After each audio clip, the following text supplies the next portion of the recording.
Doctor میری 70 سالہ ساس آمنہ بی بی کا ابارشن کرنے لگی تو ان کی چیخوں سے میرا دم گھٹنے لگا۔ وہ بیوہ ہونے کے 30 سال بعد حاملہ ہو گئی تھیں۔ ساس ڈاکٹر کو ہاتھ نہیں لگانے دے رہی تھی۔ ڈاکٹر بولی یہ مر جائیں گی، جبکہ میرے شوہر عمر نے سختی سے کہا تھا چاہیے ابارشن، وقت مر جائے مجھے اس کی کوئی پرواہ نہیں۔ اچانک ابارشن کے دوران میری ساس فوت ہو گئی۔ میں حیران تھی۔ ساس کے کمرے میں کوئی جاتا بھی نہیں تھا، پھر وہ حاملہ کیسے ہوئیں؟ ہم ساس کی میت کو گھر لے آئے۔ جیسے ہی میں نے ان کی چارپائی سے چادر اٹھائی، نیچے پڑی چیز کو دیکھ کر میرا کلیجہ منہ کو آ گیا۔ میں چیخ کر عمر کو بلا لائی، کیونکہ ساس تو میری ساس جائے نماز پر بیٹھ کر اللہ کا ذکر کر رہی تھی۔ وہ 5 وقت کی نمازی اور انتہائی اللہ والی عورت تھی، لیکن آج ان کے چہرے پر ایک انجانا سا خوف تھا۔ عمر میرا شوہر آج صبح گھر سے غصے سے نکلا تھا اور کہہ کر گیا تھا کہ وہ آج سچ معلوم کر کے ہی رہے گا۔ دروازہ کسی طوفان کی طرح کھلا اور عمر اندر داخل ہوا۔ اس کی آنکھیں خون کی طرح لال تھیں۔ اس کے ہاتھ میں ایک سفید لفافہ تھا جو اس نے میز کی بجائے زمین پر پھینک دیا تھا۔ آمنہ بی بی تصویر چھوڑ کر کھڑی ہو گئی۔ بیٹا صاحب، خیریت تو ہے؟ عمر پاگلوں کی طرح چیخا۔ اماں، آپ نے ہمیں کہیں منہ دکھانے کے لائق نہیں چھوڑا۔ میں نے لرزتے ہوئے پوچھا۔ عمر، ڈاکٹر نے کیا کہا ہے؟ اس نے آمنہ بی بی کی طرف انگلی اٹھائی۔ یہ رپورٹ ہے اماؤں کی، آمنہ بی بی نے جیتے جی مجھے مار دیا ہے۔ آمنہ بی بی نے کانپتے ہاتھوں سے رپورٹ اٹھائی اور اسے دیکھنے لگی۔ ان کا چہرہ سفید پڑ گیا تھا۔ یہ جھوٹ ہے، عمر ایک دم سے چیخا۔ لوگوں کے طعنے سن سن کر میرے کان پک گئے تھے۔ محلے والے اشارہ کرتے کہ اپنی ماں پر نظر رکھو۔ میں نے سوچا یہ سب بکواس کرتے ہیں، میری بیوی بہکی ہوئی ہے، لیکن یہ رپورٹ بھی جھوٹ ہے۔ میں فوراً بولی، میں نہ کہتی تھی عمر، اماں جی کی طبیعت کچھ ٹھیک نہیں لگتی، وہ بار بار چکر آنا، الٹیاں کرنا۔ اماں نے رپورٹ کو سینے سے لگایا جیسے وہ کوئی سانپ ہو۔ سحر، خدا کا خوف کرو، تم بھی ایک عورت ہو، تم جانتی ہو یہ میرے معدے کا پرانا درد ہے۔ عمر نے غصے سے قریب پڑا گلدان اٹھا کر دیوار پر دے مارا۔ معدہ؟ وہ چلایا۔ اس رپورٹ پر صاف لکھا ہے پازیٹیو۔ ڈاکٹر نے کہا ہے مبارک ہو، آپ باپ بننے والے ہیں۔ یہ کہتے ہی وہ دیوار سے ٹکرا کر رونے لگا۔ میں کس کو مبارکباد دوں؟ اپنے باپ کی موت کا سوگ مناؤں یا آپ کی اس کرتوت کا؟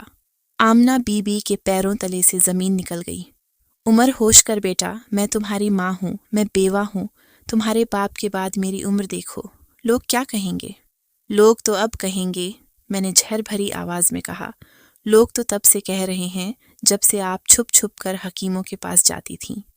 ارے میں حکیم کے پاس اپنے معدے کے السر کا علاج کرانے جاتی تھی۔ آمنہ بی بی نے قرآن پاک کی طرف ہاتھ اٹھایا۔ میں اس پاک کلام کو ہاتھ میں اٹھا کر کہتی ہوں یہ سب جھوٹ ہے، یہ کوئی سازش ہے۔ عمر بیٹا میری بات سنو۔ نہیں سننی مجھے کوئی بات۔ عمر نے آمنہ بی بی کے ہاتھ چھٹک دیے۔ آپ نے آج مجھے مار دیا، زندہ درگور کر دیا۔ عمر کے ڈاکٹر جھوٹا ہو سکتا ہے؟ آمنہ بی بی نے آخری کوشش کی۔ ہم کسی اور ڈاکٹر کے پاس چلتے ہیں۔ کیوں؟ میں نے تنگ آ کر کہا۔ تاکہ آپ راستے میں ہی کوئی اور کہانی گھڑ لیں۔ یہ ڈاکٹر رجوان شہر کا سب سے بڑا ڈاکٹر ہے، رپورٹ جھوٹ نہیں بولتی۔ عمر نے آمنہ بی بی کو بازو سے پکڑا۔ ان کا دوپٹہ سر سے گر گیا۔ آپ نے میرے مرے ہوئے باپ کی عزت خاک میں ملا دی۔ خدا کے لیے عمر مجھ پر ظلم نہ کرو۔ آمنہ بی بی رو رو کر دھوئی۔ سحر تمہیں اسے سمجھاؤ۔ میں نے سردی مہری سے منہ پھیر لیا۔ میرا دل جانتا تھا کہ شاید کچھ غلط ہو رہا ہے، لیکن اس وقت میں اپنی جیت پر خوش تھی۔ اس گھر میں اب آپ کے لیے کوئی جگہ نہیں، عمر نے فیصلہ سنا دیا۔ کہاں جاؤں گی میں؟ آمنہ بی بی اس کے قدموں میں گر گئی۔ وہاں جہاں آپ یہ منہ کالا کرتی رہی ہیں۔ عمر نے انہیں دھکا دیا اور ان کے کمرے کی طرف گھسیٹا۔ آج سے آپ اس کمرے میں قید رہیں گی، نہ کوئی آپ سے ملے گا، نہ آپ کسی سے ملیں گی۔ نہیں عمر، دروازہ مت بند کرنا، مجھے اندھیرے سے ڈر لگتا ہے۔ آمنہ بی بی چیختی رہیں، لیکن عمر نے انہیں کمرے میں دھکیل کر باہر سے کنڈی چڑھا دی۔ کمرے کے اندر سے آمنہ بی بی کے رونے اور دروازہ پیٹنے کی آوازیں آ رہی تھیں۔ عمر بیٹا، ایک بار میری بات سن لو۔ سحر تم پر اللہ کی مار ہوگی، تم نے ایک بے گناہ پر تہمت لگائی ہے۔ میں نے اپنے کانوں پر ہاتھ رکھ لی۔ عمر صوفے پر گر گیا اور سر پکڑ کر بیٹھ گیا۔ سب ختم ہو گیا، عزت، غیرت، سب کچھ۔ میں نے اس کے کندھے پر ہاتھ رکھا۔ عمر حوصلہ رکھو، جو ہونا تھا وہ ہو گیا۔ عمر نے میرا ہاتھ جھٹک دیا۔ تم خوش ہو نا؟ اب تم جیت گئی۔ اس کی بات میرے دل پر لگی لیکن میں خاموش رہی۔ کمرے کے اندر آمنہ بی بی کی آوازیں آہستہ آہستہ مدھم پڑ رہی تھیں، جیسے وہ اپنی بے گناہی کا یقین دلاتے دلاتے تھک گئی ہوں۔ اس رات مجھے نیند نہیں آئی۔ بار بار آمنہ بی بی کی وہ آخری چیخ، تم پر اللہ کی مار ہوگی، میرے کانوں میں گونج رہی تھی۔ اگلی صبح قیامت بن کر طلوع ہوئی۔ گھر میں ایک ناقابل بیان دم گھونٹنے والی خاموشی تھی۔ رات بھر آمنہ بی بی کے کمرے سے سسکیاں اور دروازہ کھٹکھٹانے کی آوازیں آتی رہی تھیں، لیکن اب فجر کے بعد سے مکمل سکوت تھا۔ عمر لانز میں ہی صوفے پر اندھا پڑا تھا، ایک پل کو بھی سویا نہیں تھا۔ اس کے قریب ایش ٹرے سگریٹ کے ٹکڑوں سے بھری پڑی تھی۔ میں اپنے بچے کو گود میں لیے کمرے سے نکلی۔ میرے قدم لڑکھڑا رہے تھے۔ آمنہ بی بی کی رات والی چیخ، تم پر اللہ کی مار ہوگی، میرے کانوں میں سیسے کی طرح پگھل رہی تھی۔ میں نے خود کو تسلی دی، نہیں سحر، تم نے کچھ غلط نہیں کیا۔ تم نے اپنے شوہر کی عزت بچائی ہے۔ جو گناہ کرتا ہے اسے سزا تو ملتی ہے۔ میں نے ہمت کر کے عمر کو دیکھا۔ عمر اٹھیں، صبح ہو گئی ہے۔ عمر نے سر اٹھائے بغیر کہا، ہمارے لیے اب صبح کہاں، ہمارے لیے تو کبھی نہ ختم ہونے والی رات شروع ہو چکی ہے۔ میں نے موضوع بدلنے کی کوشش کی، ناشتے کے لیے کچھ، بھوک مر گئی ہے میری۔ وہ اٹھ کر بیٹھ گیا۔ اس کی آنکھیں غصے اور بے خوابی سے سوجی ہوئی تھیں۔ اور ہاں، اس کمرے کی طرف جانے کی ضرورت نہیں۔ اس نے آمنہ بی بی کے دروازے کی طرف اشارہ کیا۔ میرے سینے پر جیسے کسی نے پتھر رکھ دیا۔ لیکن عمر، وہ صبح سے بھوکی پیاسی ہیں، وہ آپ کی ماں ہیں۔ عمر زہریلے انداز میں ہنسا۔ ماں؟ اس نے میری آنکھوں میں آنکھیں ڈال کر کہا، ماں ہوتی تو مرے ہوئے شوہر کی عزت کا جنازہ نہ نکالتی، ماں ہوتی تو اپنے بیٹے کو یوں زندہ نہ مار دیتی۔ پھر بھی وہ بیمار ہیں؟ ہاں، بہت بیمار ہیں، عمر چیخا۔ ایسی بیماری لگی ہے انہیں جس کا علاج صرف موت ہے۔ تم جاؤ یہاں سے سحر، مجھے ان کا ذکر بھی مت سناؤ۔ میں بچے کو لے کر کچن میں آ گئی۔ دل میں ایک عجیب سی گھبراہٹ تھی۔ ٹھیک اسی وقت دروازے پر دستک ہوئی۔ میں نے ڈرتے ڈرتے دروازہ کھولا۔ سامنے رضیہ بی بی کھڑی تھیں، محلے کی بزرگ خاتون جو آمنہ بی بی کی بہت اچھی سہیلی تھیں۔ سحر بیٹا، خیریت؟ انہوں نے تحقیق سے پوچھا۔ آج آمنہ بی بی نظر نہیں آئی۔ فجر کے بعد ہم ساتھ تلاوت کرتی تھیں۔ میں نے بڑا انتظار کیا۔ میرے حلق میں کانٹے چبھنے لگے۔ وہ Razia Bibi, Amina be be کی طبیعت ٹھیک نہیں ہے، آرام کر رہی ہیں۔ رضیہ بی بی کا ماتھا ٹھنکا۔ طبیعت ٹھیک نہیں؟ کل تو بھلی چنگی تھیں۔ انہوں نے گھر کے اندر جھانکا۔ عمر لانز میں غصے سے ٹہل رہا تھا۔ اور یہ عمر کو کیا ہوا ہے؟ مجھے کل کسی نے بتایا تھا کہ وہ ہسپتال گیا تھا، بڑا پریشان لگ رہا تھا۔ اس سے پہلے کہ میں کوئی جھوٹ گھڑتی، عمر خود دروازے پر آ گیا۔ اس کا لہجہ برف کی طرح سردی تھا۔ رضیہ بی بی، آپ جائیے، آمنہ بی بی کو سخت انفیکشن ہو گیا ہے، ڈاکٹر نے کسی سے ملنے سے منع کیا ہے۔ انفیکشن؟ رضیہ بی بی کو یقین نہ آیا۔ ایسا کیسا انفیکشن ہے کہ میں بھی آواز نہ سنوں؟ ارے مجھے اندر آنے دو۔ نہیں، آپ جائیے، عمر نے قریباً دہاڑتے ہوئے کہا۔ ہمیں مزید تماشا نہیں بنوانا۔ رضیہ بی بی اس توہین پر ہقا بکا رہ گئی۔ تماشا؟ عمر، تم ہوش میں تو ہو؟ یہ تمیز ہے بڑوں سے بات کرنے کی؟ وہ کچھ برا بھلا کہتی ہوئی واپس چلی گئی۔ کچھ تو گڑبڑ ہے، دال میں کچھ کالا نہیں، پوری دال ہی کالی لگتی ہے۔ میں نے جلدی سے دروازہ بند کیا۔ عمر، آپ نے کیا کیا؟ اب وہ پورے محلے میں بکواس کرے گی۔ عمر نے میرے بازوؤں کو سختی سے پکڑا۔ یہ سب تمہاری وجہ سے ہوا ہے۔ تم ہی کہتی تھی نا کہ آمنہ بی بی ٹھیک نہیں لگتی۔ مل گئی تسلی؟ ہو گیا تمہارا منصوبہ کامیاب۔ وہ یہ کہہ کر وہ دوبارہ گھر سے باہر نکل گیا۔ دروازہ زور سے پٹک کر بند کیا۔ میں وہیں دہلیز پر بیٹھ گئی۔ میں کچن میں بچے کے لیے دودھ بنانے گئی تو میری نظر شیلف پر پڑی، آمنہ بی بی کی دوائیوں کی ڈبیاں پر، وہی دوائیاں جو وہ کہتی تھیں معدے کے السر کے لیے ہیں۔ میں نے کانپتے ہاتھوں سے ڈبیاں اٹھائی، وہ قریباً خالی تھیں۔ کیا سچ میں رپورٹ جھوٹی نہیں ہو سکتی؟ ڈاکٹر نے خود کہا تھا۔ میں نے ڈرتے ڈرتے دروازے پر کان لگایا۔ کوئی آہٹ نہیں تھی۔ میں نے آہستہ سے دستک دی۔ آمنہ بی بی جی؟ کوئی جواب نہیں آیا۔ میں نے آواز بلند کی، آمنہ بی بی جی آپ ٹھیک تو ہیں؟ اندر موت کا سا سناٹا تھا۔ میری چیخ نکل گئی، عمر! حالانکہ میں جانتی تھی وہ گھر پر نہیں تھا۔ آمنہ بی بی جی خدا کے لیے جواب دیں۔ میں پاگلوں کی طرح دروازہ پیٹ رہی تھی۔ میرے بچے نے میری چیخوں سے ڈر کر رونا شروع کر دیا تھا۔ آمنہ بی بی جی دروازہ کھولیں، لیکن اندر سے مکمل خاموشی تھی، ایک ایسی خاموشی جو موت سے بھی زیادہ خوفناک تھی۔ میرا دل حلقہ میں آ گیا تھا۔ کیا آمنہ بی بی نے میری تہمت کا صدمہ اس قدر لے لیا کہ مجھ سے یہ گناہ نہیں ہو سکتا؟ میں نے بھاگ کر کچن سے چھری اٹھائی کہ شاید کنڈی کھول سکوں، لیکن کنڈی پرانی اور بھاری تالے والی تھی۔ عمر! میں بے تحاشا چیخی، حالانکہ وہ گھر پر نہیں تھا۔ عمر کہاں مر گئے تم؟ میں نے دروازے سے ٹیک لگا کر وہیں فرش پر بیٹھ گئی۔ میرا پورا وجود کانپ رہا تھا۔ بچے کا رونا اور میری گھبراہٹ گھر ایک ماتم کدا لگ رہا تھا۔ میں نے کیا کر دیا؟ اگر انہیں کچھ ہو گیا تو میں خود کو کبھی معاف نہیں کر سکوں گی۔ رپورٹ سچی تھی، ڈاکٹر نے کہا تھا، لیکن یہ خاموشی تو کسی اور انہونی کا پتہ دے رہی تھی۔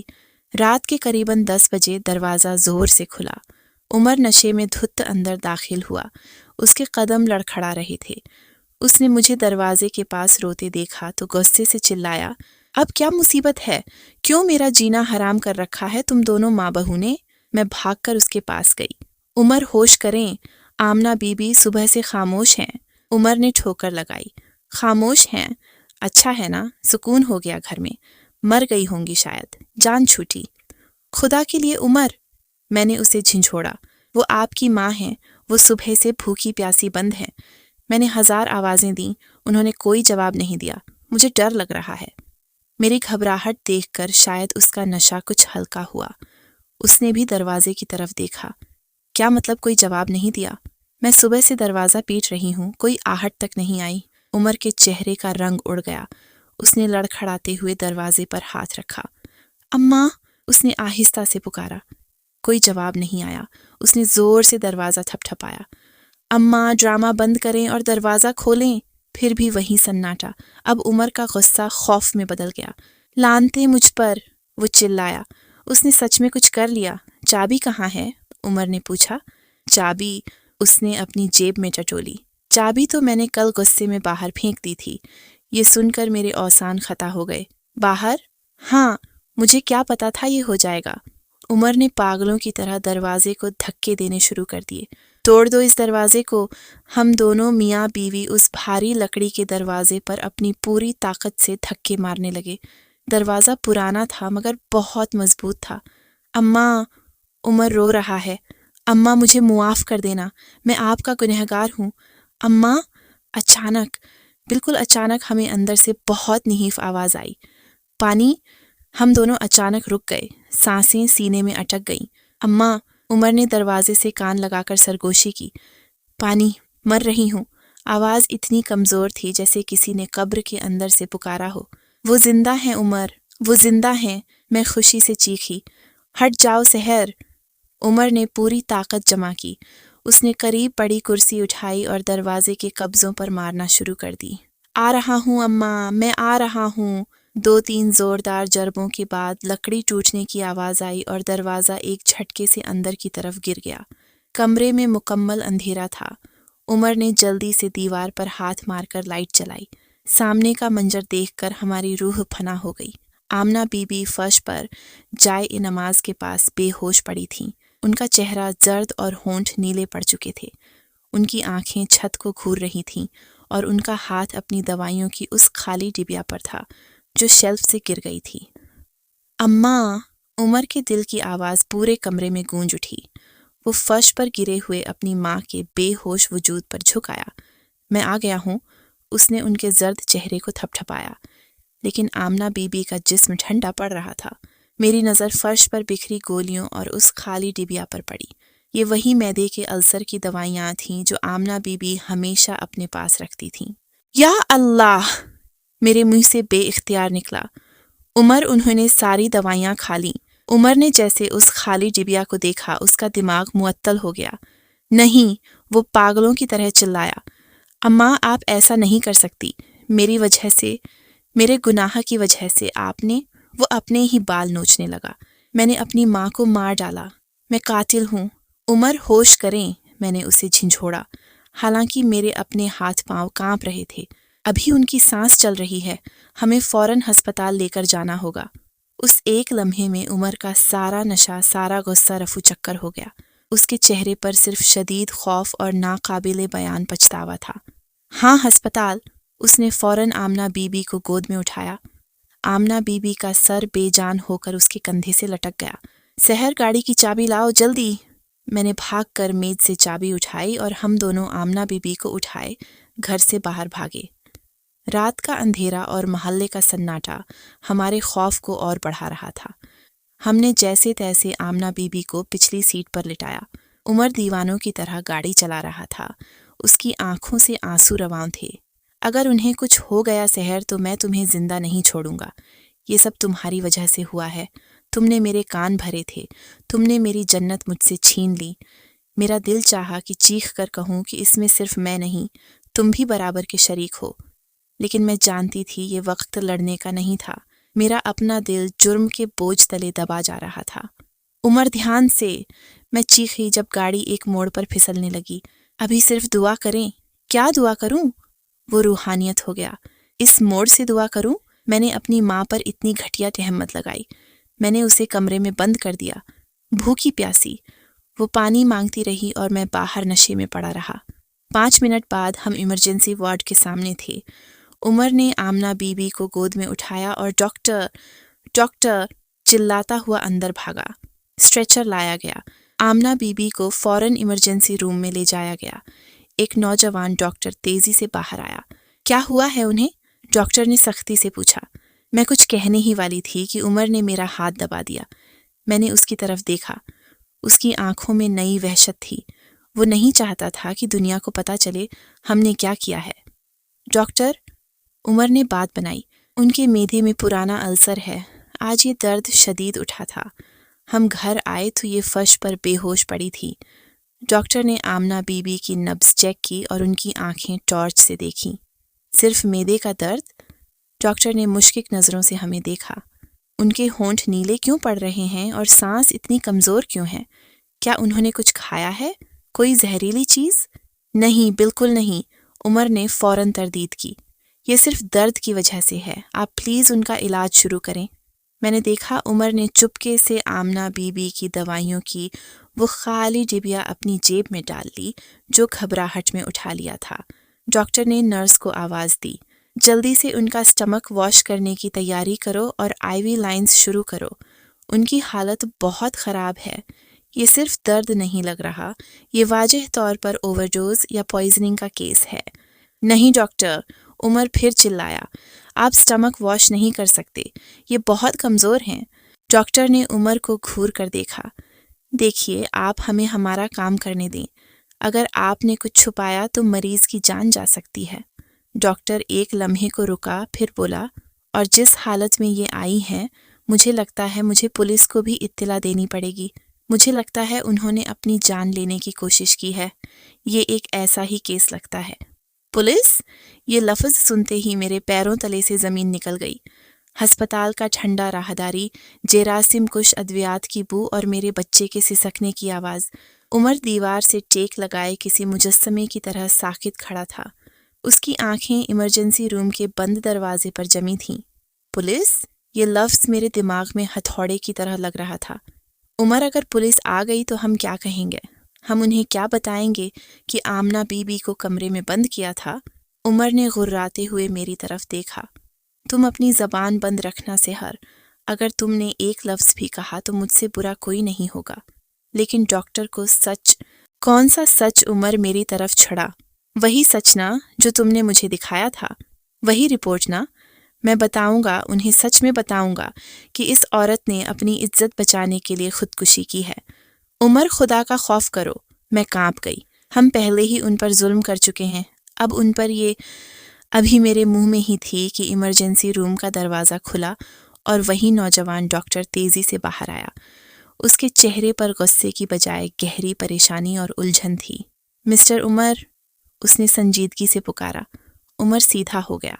ڈاکٹر، وہ ٹھیک تو ہیں؟ ڈاکٹر ہمیں راہداری میں ایک طرف کیا۔ دیکھیے، ہم نے ان کا معدہ صاف کر دیا ہے۔ انہوں نے سچ میں السر کی دوائیوں کی بہت زیادہ مقدار لی، لیکن عمر کی آواز رند گئی۔ ڈاکٹر نے ایک لمحے کے لیے توقف کیا۔ بہت صرف اوور ڈوز کی نہیں ہے، ہم نے ان کے خون کے ٹیسٹ بھی کیے ہیں۔ ان کی حالت صرف دوائیوں سے ایسی نہیں ہوئی، وہ پہلے ہی بہت بیمار تھیں۔ میرا دل دھک سے رہ گیا۔ بیمار؟ کیسی بیمار؟ ان کا خون پانی بن چکا ہے، ڈاکٹر نے تبھی اس لفظ سے گریز کرتے ہوئے کہا۔ شدید اینیمیا اور ان کے جگر کا سائز بھی ٹھیک نہیں لگ رہا، لیکن ایک بات جو سب سے عجیب ہے۔ کیا؟ عمر نے بے صبری سے پوچھا۔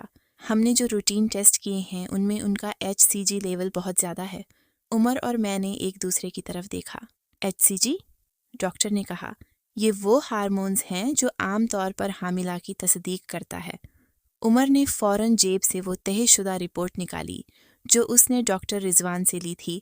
یہ دیکھیے ڈاکٹر، یہ رپورٹ ہم اسی لیے تو پریشان تھے۔ ہم نے سوچا انہوں نے اسی شرمندگی میں۔ ڈاکٹر نے وہ رپورٹ عمر کے ہاتھ سے چھین لی۔ اس نے رپورٹ کو غور سے دیکھا۔ اس کے ماتھے پر لکیریں گہری ہوتی گئیں۔ ڈاکٹر رضوان گائناکالوجسٹ؟ ڈاکٹر نے حیرت سے رپورٹ کو پلٹ کر دیکھا۔ آپ انہیں گائناکالوجسٹ کے پاس لے گئے تھے؟ جی، میں نے جلدی سے کہا۔ ان کی طبیعت خراب تھی، الٹیاں آتی تھیں، چکر آتے تھے۔ ڈاکٹر نے آنکھیں بند کر لیں۔ یا اللہ، تم لوگ کیا کر بیٹھے ہو؟ کیا مطلب ہے؟ عمر چلایا۔ رپورٹ جھوٹی ہے کیا؟ رپورٹ جھوٹی نہیں ہے، ڈاکٹر نے سختی سے کہا۔ رپورٹ بالکل سچی ہے۔ ان کا HCG لیول سچ میں بہت زیادہ ہے، لیکن اس نے رپورٹ میں خاص حصے پر انگلی رکھی جسے ہم نے کبھی غور سے دیکھا ہی نہیں تھا۔ لیکن HCG لیول صرف حاملہ میں زیادہ نہیں ہوتا۔ ڈاکٹر کی آواز میں اب افسوس تھا۔ کچھ خاص قسم کے کینسر، خاص طور پر خون کا کینسر یا جگر کی ٹیومر بھی جسم میں یہی ہارمون پیدا کرتے ہیں۔ ڈاکٹر رضوان نے اسی لیے اس رپورٹ کے نیچے جلی حروف میں لکھا تھا، فوراً کینسر کے ماہر سے رجوع کریں۔ وقت جیسے تھم گیا، میرے کانوں میں سائیں سائیں ہونے لگی۔ کینسر؟ عمر کی آواز ایک سرگوشی میں ڈوب گئی۔ جی، ڈاکٹر نے ٹھنڈی آواز میں کہا۔ تم لوگوں نے جس چیز کو حاملہ سمجھا وہ دراصل کینسر کی علامتیں تھیں۔ وہ الٹیاں، وہ چکر، وہ کمزوری، وہ ان کے معدے کا السر نہیں تھا، وہ ان کے جسم میں پھیلتا ہوا بلڈ کینسر تھا۔ عمر کے ہاتھ سے وہ رپورٹ گر گئی۔ ڈاکٹر نے بات جاری رکھی، اور جو اصل رپورٹ تم لوگ چھپا رہے تھے، جو آمنہ بی بی کے السر کے ٹیسٹ تھے، وہ بھی ہمارے پاس آ گئے ہیں۔ ان کے معدے میں السر تو تھا، لیکن وہ بھی اسی کینسر کی وجہ سے بگڑ چکا تھا۔ میں وہیں فرش پر گرنے لگی، لیکن عمر نے مجھے نہیں سنبھالا۔ وہ خود بے جان آنکھوں سے ڈاکٹر کو دیکھ رہا تھا۔ تم لوگوں نے، ڈاکٹر نے نفرت سے کہا، تم لوگوں نے کینسر کی مریضہ کو جسے علاج کی ضرورت تھی، اسے حاملہ سمجھ کر کمرے میں بند کر دیا۔ کینسر؟ عمر کی آواز ایک سرگوشی میں ڈوب گئی۔ جی، ڈاکٹر نے ٹھنڈی آواز میں کہا، تم لوگوں نے کینسر کی مریضہ کو جسے علاج کی ضرورت تھی، اسے حاملہ سمجھ کر کمرے میں بند کر دیا۔ ڈاکٹر کے یہ الفاظ میرے دماغ پر بم بن کر گرے۔ میں وہیں ہسپتال کے ٹھنڈے فرش پر بے ہوش ہو کر بیٹھ گئی۔ میرا بچہ میری گود میں سسک رونے لگا۔ عمر ساکت کھڑا تھا۔ اس کے چہرے پر نہ صدمہ تھا، نہ افسوس، نہ پچھتاوا۔ اس کے چہرے پر ایک وحشیانہ غصہ ابھر رہا تھا۔ اس کی نظریں مجھ پر گڑ گئیں۔ یہ سب تم نے کیا ہے، وہ دہاڑا۔ اس کی آواز پورے کوریڈور میں گونج گئی۔ تم نے مجھے میری ماں کا قاتل بنا دیا۔ تمہارے اس گھٹیا شک نے۔ میں نے کانپتے ہوئے فرش سے اٹھنے کی کوشش کی۔ عمر، خدا کے لیے، میں نے بھی تو وہی دیکھا جو ڈاکٹر رضوان کی رپورٹ میں۔ خاموش، وہ میری طرف چھڑا۔ وہ ڈاکٹر رضوان، وہ تمہارا ہی جانے والا تھا نا؟ تم ہی لے کر گئی تھی نا مجھے اس کے پاس؟ یہ ساری سازش تم نے کی ہے۔ تم میری ماں کی جان لینا چاہتی تھی۔ نہیں عمر، میں چیخی۔ یہ آپ کیا کہہ رہے ہیں؟ نوجوان ڈاکٹر نے مداخلت کی۔ مسٹر عمر، ہوش کریں، یہ وقت آپس میں لڑنے کا نہیں ہے۔ آپ کی والدہ کی حالت نہایت تشویشناک ہے۔ ہمیں فوراً ICU میں منتقل کرنا ہے۔ نرسیں اور وارڈ بوائے تیزی سے آمنہ بی بی کو اسٹریچر پر ایمرجنسی روم سے باہر لائے۔ آمنہ بی بی کا چہرہ بجلی کی طرح سفید پڑ چکا تھا اور ان کے بے جان ہاتھ اسٹریچر سے 100 نیچے لٹک رہے تھے۔ عمر نے ایک لمحے کے لیے انہیں دیکھا، پھر نفرت سے منہ پھیر لیا۔ آمنہ بی بی کو ICU کے بند دروازے کے پیچھے لے جایا گیا۔ ہم ایک بار پھر اس راہداری میں اکیلے رہ گئے۔ اب خاموشی پہلے سے زیادہ خوفناک تھی۔ عمر اسی زخمی، وہ اپنے آپ سے باتیں کر رہا تھا۔ کینسر نہیں، یہ ڈاکٹر جھوٹ بول رہا ہے، وہ ڈاکٹر رضوان سچا تھا۔ میری ماں گنہگار تھی۔ ہاں، یہ سب ملے ہوئے ہیں، یہ مجھے پاگل کرنا چاہتے ہیں۔ میں نے ہمت کر کے کہا، عمر وہ ڈاکٹر سچ کہہ رہا تھا، ہمیں آمنہ بی بی کی بات پر یقین کر لینا چاہیے تھا، ہم نے گناہ کیا ہے۔ چپ۔ اس نے پلٹ کر میری طرف دیکھا اور میری بات پوری ہونے سے پہلے ہی ایک زوردار تھپڑ میرے منہ پر دے مارا۔ ایک لفظ بھی مت بولنا اب تم اس سارے فساد کی جڑ ہو۔ اگر میری ماں کو کچھ ہوا تو میں تمہیں زندہ گاڑ دوں گا۔ میں گال پر ہاتھ رکھے روتی رہی۔ میرا بچہ بھی میرے ساتھ رو رہا تھا۔ وقت گزرتا رہا، 1 گھنٹہ، 2 گھنٹے، رات ڈھلنے لگی۔ میرا بچہ رو رو کر میری گود میں ہی سو گیا۔ ہسپتال کی بینچ اتنی ٹھنڈی تھی کہ میرا جسم اکڑ رہا تھا، لیکن اس سے زیادہ ٹھنڈ میرے دل میں اتر رہی تھی۔ فجر سے کچھ پہلے ICU کا دروازہ کھلا اور وہیں ڈاکٹر باہر نکلا۔ اس کا چہرہ اترا ہوا تھا اور کندھے جھکے ہوئے تھے۔ عمر جو دیوار سے ٹیک لگائے انگ رہا تھا، فوراً سیدھا ہوا۔ اس کی آنکھوں میں وحشت تھی۔ ڈاکٹر آمنہ بی بی کیسی ہیں؟ ڈاکٹر نے گہری سانس لی۔ مسٹر عمر، آپ کی والدہ۔ عمر کی آواز گھٹ گئی۔ کیا؟ ہم انہیں نہیں بچا سکے۔ یہ جملہ کسی دھماکے کی طرح تھا۔ ڈاکٹر نے افسوس سے سر ہلایا۔ ان کی اجا ایک ایک کر کے کام کرنا چھوڑ دیا تھا۔ کینسر آخری سٹیج پر تھا، اور سچ کہوں تو پچھلے 2 دن کی بھوک پیاس، صدمے اور ادویات کی زیادتی نے صحیح کسر پوری کر دی تھی۔ ان کے جسم میں لڑنے کی طاقت ہی نہیں بچی تھی۔ میں نے اپنے منہ پر ہاتھ رکھ لیا تاکہ میری چیخ نہ نکلے۔ عمر نے ڈاکٹر کی بات سنی اور پھر وہ ہنسنے لگا، ایک بہت ہی آہستہ، خوفناک اور پاگلوں والی ہنسی۔ نہیں، اس نے ہنستے ہوئے کہا، تم جھوٹ بول رہے ہو، میری ماں مر نہیں سکتی، وہ تو حاملہ تھی، تم سب نے مل کر انہیں مارا ہے۔ ڈاکٹر نے بے بسی سے کہا، آپ کو حقیقت تسلیم کرنی ہوگی۔ عمر کی ہنسی اچانک بند ہو گئی۔ اس نے جھپٹ کر ڈاکٹر کو گریبان سے پکڑ لیا۔ کہاں ہے وہ رپورٹ؟ وہ کینسر والی رپورٹ کہاں ہے؟ مجھے ثبوت دکھاؤ۔ تم سب جھوٹے ہو، تم نے میری ماں کو مار دیا۔ ڈاکٹر نے خود کو چھڑایا۔ ہوش کریں مسٹر عمر، باڈی لینے کے لیے آپ کو کچھ کاغذات پر دستخط کرنے ہوں گے۔ اس نے نرس کے ہاتھ سے ایک موٹی فائل لی۔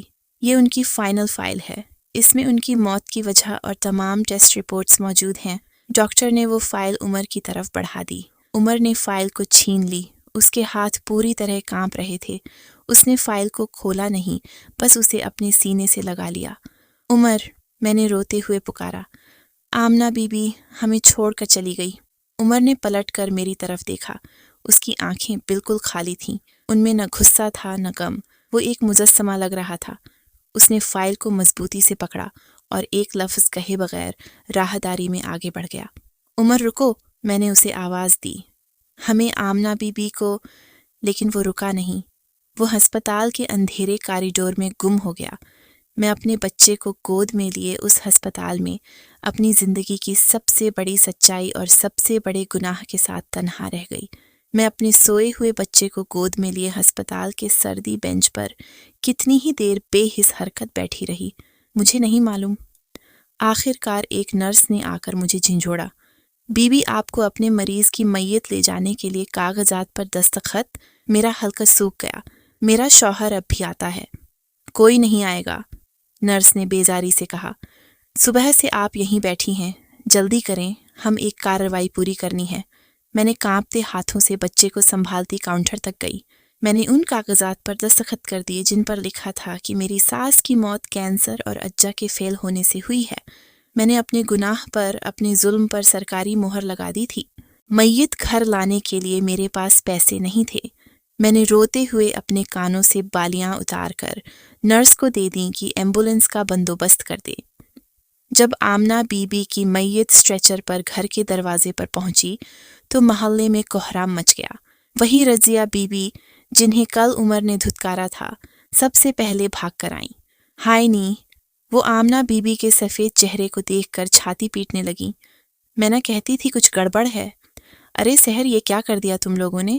کل تو وہ بھلی چنگی تھیں، میں کیا جواب دیتی؟ میں میت کے پاس ہی گر گئی۔ Razia Bibi, Amina be be ہمیں چھوڑ گئی۔ چھوڑ نہیں گئی، رضیہ بی بی نے غصے سے میری طرف دیکھا۔ انہیں مار دیا گیا ہے، ان کے چہرے پر یہ خوف کے نشان کیسے ہیں؟ لوگ ہمیں، خاص طور پر مجھے، مجرم نظروں سے گھور رہے تھے۔ ہم نے آمنہ بی بی کو کمرے میں رکھا۔ گھر میں قرآن خوانی شروع ہو گئی، لیکن عمر کا کہیں پتہ نہیں تھا۔ وہ عصر کے وقت آیا۔ جب وہ گھر میں داخل ہوا تو قرآن پڑھتی عورتیں اسے دیکھ کر ایک دم سے چپ ہو گئیں۔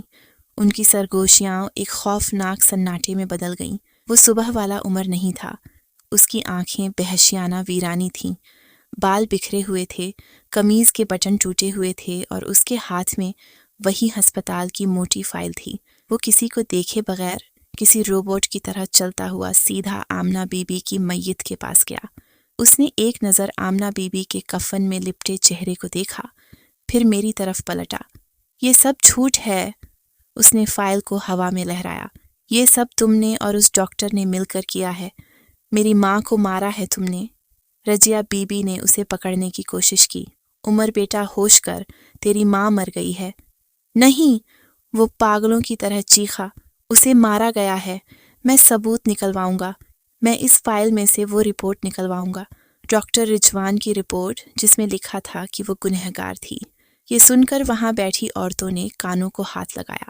عمر بس کریں، میں نے روتے ہوئے کہا، خدا کے لیے اب تو آمنہ بی بی کی عزت بخش دے، ہم گنہگار ہیں۔ ہم نے ان پر تہمت لگائی۔ تہمت؟ وہ ہنسا، میں ابھی سچ ثابت کرتا ہوں۔ وہ وہیں میت کے قدموں میں فرش پر بیٹھ گیا اور پاگلوں کی طرح اس فائل کے ورقہ الٹنے شروع کر دیے۔ اس کا ایک ہی مقصد تھا، ڈاکٹر رضوان کی وہ رپورٹ ڈھونڈنا جو اس کے گناہ کو جوجھا دے سکے۔ یہ نہیں، یہ بھی نہیں، کہاں ہے وہ بڑبڑا رہا تھا۔ میں بھی اس کے قریب فرش پر بیٹھ گئی۔ میرا دل ڈوب رہا تھا۔ اچانک اس کے ہاتھ رکے۔ اس نے فائل میں سے 2 رپورٹیں ایک ساتھ نکالی۔ ایک وہی ڈاکٹر رضوان کی رپورٹ تھی جس پر حاملہ کا شبہ تھا، اور دوسری وہ فائنل رپورٹ جو نوجوان ڈاکٹر نے تیار کی تھی۔ اس نے دونوں رپورٹیں ساتھ ساتھ فرش پر رکھ دیں۔ پہلی رپورٹ پر جلی حروف میں HCG پازیٹیو لکھا تھا اور دوسری فائنل رپورٹ پر موت کی وجہ لکھی تھی۔ ہم دونوں میاں بیوی نے ایک ساتھ ان رپورٹوں پر جھک کر دیکھا۔ ہماری آنکھیں ایک ساتھ ان الفاظ پر پڑیں۔ فائنل رپورٹ میں صاف لکھا تھا، موت کی وجہ ایکٹیو مائلوئڈ لیوکیمیا، یعنی خون کا کینسر آخری سٹیج، اور اس کے نتائج میں ہونے والا معدے کا شدید السر۔ اور ڈاکٹر رضوان کی رپورٹ جسے ہم ادھوری پڑھتے رہے تھے، اس کے نیچے بھی وہی نوٹ لکھا تھا جو ڈاکٹر نے بتایا تھا، HCG کی زیادتی ممکنہ طور پر کینسر کی علامت ہو سکتی ہے، فوراً ماہر امراض سے رجوع کریں۔ یہ دیکھ کر ہم دونوں میاں بیوی کے اوسان خطا ہو گئے۔ لفظ ہماری آنکھوں کے سامنے ناچ رہے تھے، لیکن دماغ انہیں قبول کرنے سے انکاری تھا۔ حاملہ کا لفظ ایک طرف پڑا تھا اور بلڈ کینسر کا لفظ دوسری طرف۔ ہمیں تو ڈاکٹر نے بتایا تھا کہ وہ حاملہ ہیں، لیکن جہاں تو صاف صاف بلڈ کینسر اور معدے کا السر لکھا تھا۔ یہ سوچتے ہی ہم دونوں کے رونگٹے کھڑے ہو گئے کہ ہم نے اپنی ساس کو بے قصور ہی مار ڈالا۔ ایک لمحے کے لیے عمر ساکت ہو گیا، اس کا سانس رک گیا، اس کے ہاتھ سے وہ رپورٹ گر گئی، اس کی آنکھیں بے یقینی سے پھٹی ہوئی تھیں۔ پھر اس نے ایک ایسی چیخ ماری جو کسی انسان کی نہیں لگتی تھی، وہ ایک زخمی مرتے ہوئے جانور کی آواز تھی۔ نہیں، وہ دیواروں سے ٹکریں مار مار کر رونے لگا۔ جھوٹ ہے یہ سارا کچھ بھی سچ نہیں ہے۔ وہ آمنہ بی بی کی میت سے لپٹ گیا۔ اماں اٹھو، بتاؤ انہیں کہ تم سچی تھیں۔ اماں! وہ اٹھا اور اپنا سر دیوار پر مارنے لگا۔ میری ماں سچی تھی، میری ماں سچی تھی۔ وہ چھوڑ گئی ہمیں۔ میں نے اسے پکڑنے کی کوشش کی لیکن اس نے مجھے دھکا دے دیا۔ دور ہٹ جا چنڈال، تو نے مارا ہے میری ماں کو۔ عمر اسی صدمے میں پاگل ہو گیا۔ اس نے جو گناہ کیا تھا وہ چھوٹا نہیں تھا۔ وہ ہنستا تھا، پھر روتا تھا، پھر دیواروں سے ٹکریں مارتا تھا۔ عمر، وہ چیخ صرف ایک چیخ نہیں تھی، وہ اس کے عقل اور حقیقت کے درمیان ٹوٹے ہوئے آخری رشتے کی آواز تھی۔ میری ماں سچی تھی۔ وہ یہ نعرہ لگاتا ہوا اپنا سر دیوار پر مارتا رہا، جیسے وہ اس سچ کو اپنے دماغ سے نکالنا چاہتا ہو جو اب اس کی برداشت سے باہر تھا۔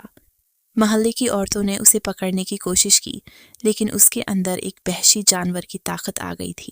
وہ قابو میں نہیں آ رہا تھا۔ چھوڑ دو مجھے، وہ دہاڑا۔ اسے پکڑو، سحر کو پکڑو، اس نے مارا ہے میری ماں کو، یہ چنڈال ہے، اس نے میری ماں پر جادو کیا، پھر اسے مار دیا۔ میں اپنے بچے کو گود میں لیے سخت کی حالت میں تھی۔ ہر الزام میرے سینے پر ایک نئے زخم کی طرح لگتا تھا۔ وہ تھپڑ جسے عمر کے دماغ پر آخری چوٹ ثابت ہوا۔ وہ ہنسنے لگا، ایک بھیانک دل دہلا دینے والا قہقہا جو آمنہ بی بی کی میت کے گرد بیٹھی عورتوں کے رونے کی آوازوں سے بلند تھا۔ ہاں ہاں، دیکھا، سب ملے ہوئے ہیں، سب جھوٹے ہیں، تم بھی، وہ ڈاکٹر بھی۔ اس کی نظریں فرش پر بکھری رپورٹوں پر پڑیں۔ وہ جھپٹا اور اس نے ڈاکٹر رضوان والی پہلی رپورٹ اٹھا لی۔ اس نے کینسر والی فائنل رپورٹ کو پاؤں سے مسل دیا۔ یہ ہے سچ۔ اس نے ڈاکٹر رضوان کی رپورٹ کو اپنے سینے سے لگا لیا۔ میری ماں گنہگار تھی، ہاں وہ حاملہ تھی، یہ ہے ثبوت، باقی سب جھوٹ ہے۔ آمنہ بی بی کی میت کو تدفین کے لیے اٹھایا گیا۔ عمر نے انہیں روکنے کی کوشش نہیں کی، وہ بس کونے میں دبک کر بیٹھ گیا۔ اس رپورٹ کو چومتا رہا اور ہنستا رہا۔ اس کے دماغ نے اس ناقابل برداشت سچ کو جھٹلا دیا تھا اور اس جھوٹ میں پناہ لے لی تھی کہ اس کی ماں گنہگار تھی اور اس کا غصہ جائز تھا۔ میں نے آخری بار آمنہ بی بی کے چہرے کو دیکھنے کی کوشش کی، لیکن رضیہ بی بی میرے راستے میں آ گئی۔ دور رہنا اس سے چنڈال، تیری نحوست نے اسے کھا لیا، اب اس کی لاش کو بھی بخش دے۔ میں وہیں طلسم پر گر گئی۔ اماں، مجھے معاف کر دے، لیکن میری آواز شاید مجھ تک بھی نہیں پہنچی۔ تدفین کے بعد گھر میں قیامت کی خاموشی چھا گئی۔ رشتہ داروں، محلے دار سب اپنے گھروں کو لوٹ گئے۔ ہمیں ہمارے گناہ کے ساتھ تنہا چھوڑ کر گھر گھر نہیں رہا تھا۔ وہ ایک مقبرہ لگ رہا تھا جہاں میری ساس کی بے گناہی اور میرے شوہر کی عقل دفن ہو چکی تھی۔ دن گزرتے گئے، عمر اب عمر نہیں رہا تھا، وہ ایک زندہ لاش بن چکا تھا۔ وہ آمنہ بی بی کے اس کمرے سے نہیں نکلتا تھا جسے ہم نے اس کا قید خانہ بنا دیا تھا۔ وہ اب اس کمرے کا بن کر رہ گیا تھا۔ وہ فرش پر بیٹھا رہتا اور اس ایک رپورٹ کو گھورتا رہتا، نہ نہاتا تھا نہ کچھ کھاتا تھا۔ میں اس کے آگے کھانا رکھتی تو وہ پلیٹ اٹھا کر دیوار پر دے مارتا، لے جاؤ، یہ وہ چیختا زہر ہے، اس میں پہلے میری ماں کو زہر دیا، اب مجھے ہی مارنا چاہتی ہو۔ کبھی وہ رات کو اٹھ کر چیخنے لگتا، اماں پانی۔ وہ کچن تک بھاگتا، گلاس میں پانی بھرتا اور اس خالی کمرے میں جا کر ہوا میں گلاس لہراتا، اماں پانی پی لو، میں لے آیا ہوں، اور پھر وہیں فرش پر گر کر رونے لگتا کہ اس نے اپنی ماں کو پانی کے لیے تڑپایا تھا۔ میرا گناہ صرف میری ساس پر تہمت لگانا نہیں تھا، میرا گناہ اپنے شوہر کو اس پاگل پن تک پہنچانا بھی تھا۔ گھر کا راشن ختم ہو گیا، کرایہ دینے کے پیسے نہیں تھے۔ میں نے اپنے زیور کا آخری ٹکڑا، اپنی شادی کی انگوٹھی بیچی تاکہ اپنے بچے کے لیے دودھ اور عمر کے لیے دوائیاں لا سکوں، لیکن عمر نے وہ دوائیاں بھی مجھ پر پھینک دیں۔ ایک دن مالک مکان آ گیا، بہن جی گھر خالی کر دو۔ میں اس کے قدموں میں گر گئی۔ بھائی صاحب، کہاں جاؤں اس پاگل شوہر اور چھوٹے بچے کے ساتھ؟ یہ میں نہیں جانتا، اس نے نفرت سے کہا۔ تم لوگوں نے اس گھر کو منجمد کر دیا ہے۔ جس گھر میں ساس پر تہمت لگے اور وہ مر جائے، اس گھر میں فرشتے نہیں آتے، اور ویسے بھی تمہارا شوہر پاگل ہو چکا ہے، محلے کے بچے اس سے ڈرتے ہیں۔ اس نے ہمارا سارا سامان اٹھا کر باہر گلی میں پھینک دیا۔ میں نے عمر کا ہاتھ پکڑا، عمر اٹھو، ہمیں یہاں سے جانا ہے۔ اس نے میری طرف خالی نظروں سے دیکھا، پھر مسکرایا، جانا ہے، چلو اماں کے پاس چلتے ہیں، وہ حاملہ ہے نا، ان کا خیال رکھنا ہے۔ میں اس پاگل انسان اور اپنے معصوم بچے کو لے کر سڑک پر آ گئی۔ میں نے ایک بے قصور پر داغ لگایا اور اس کی سزا ہم دونوں میاں بیوی کو اس دنیا میں ہی مل گئی تھی۔ کئی دن میں نے سڑکوں پر بھیک مانگ کر گزارے۔ عمر کبھی مجھ سے چھپ کر بھاگ جاتا، کبھی آتے جاتے لوگوں کو مارنے دوڑتا۔ وہ اب میری قابو سے باہر ہو چکا تھا۔ آخر کار اس ٹھٹھرتی رات کو جب میرا بیٹا بھوک سے رو رو کر بے حال ہو رہا تھا اور عمر کے کپڑوں کو دیکھ کر ہنس رہا تھا، میں نے وہ فیصلہ کیا جس نے میری روح کو بھی مار دیا۔ اگلی صبح میں عمر کو کھینچتی ہوئی شہر کے پاگل خانے لے گئی۔ اسے اندر بند کر دو، میں نے ڈاکٹر سے کہا۔ میری آواز میں کوئی تاثر نہیں تھا، اس کے گناہ کی ساتھ ہی میں اتنا ہی کہہ سکی۔ جب نرس اسے اندر لے جانے لگی تو وہ چیخنے لگا، مجھے مت پکڑو، میری ماں بیمار ہے، سحر انہیں بتاؤ، سحر۔ اس نے آخری بار مجھے پکارا، اس کی آنکھوں میں ایک لمحے کے لیے پاگل پن نہیں صرف بے بسی تھی، لیکن میں نے منہ پھیر لیا۔ میں نے اسے وہیں چھوڑ دیا، بالکل اسی طرح جیسے ہم دونوں نے آمنہ بی بی کو اس کمرے میں چھوڑ دیا تھا۔ وہ دن ہے اور آج کا دن، میں اس وقت سے اپنے چھوٹے سے بچے در در پھر رہی ہوں۔ میرا بیٹا 5 سال کا ہو گیا ہے۔ وہ مجھ سے اکثر پوچھتا ہے، ماں ہم اپنے گھر کیوں نہیں جاتے؟ میں اسے کیا جواب دوں؟ ہمارا گھر تو اس دن ہی جل گیا تھا جس دن میں نے شک کا بیج بویا تھا۔ میں سڑکوں پر کبھی کسی درگاہ کے باہر، کبھی کسی پل کے نیچے اپنے بیٹے کو سینے سے لگائے بیٹھی ہوتی ہوں۔ لوگ بھیک میں جو دے دیتے ہیں اس سے اپنا اور اپنے بیٹے کا پیٹ پالتی ہوں۔ زندگی کا سب سے بڑا سبق جب میں نے اپنی آنکھوں سے اپنی دنیا کو تباہ ہوتے دیکھا۔ شک، تہمت اور جلد بازی، یہ وہ جھیر ہیں جو بنے بنائے گھروں کو قبرستان بنا دیتے ہیں۔ ہم نے ایک معصوم بے گناہ عورت پر وہ الزام لگایا جس کا تصور بھی گناہ تھا۔ ہم نے اللہ کے کاموں میں دخل اندازی کی کوشش کی۔ آخرت کی نہ جانے ہمارے لیے کتنی بڑی سزا ہوگی۔ میرا دل ہر روز یہ سوچ کر پھٹ جاتا ہے کہ پتہ نہیں آمنہ بی بی نے ہم دونوں کو معاف کیا ہوگا یا نہیں۔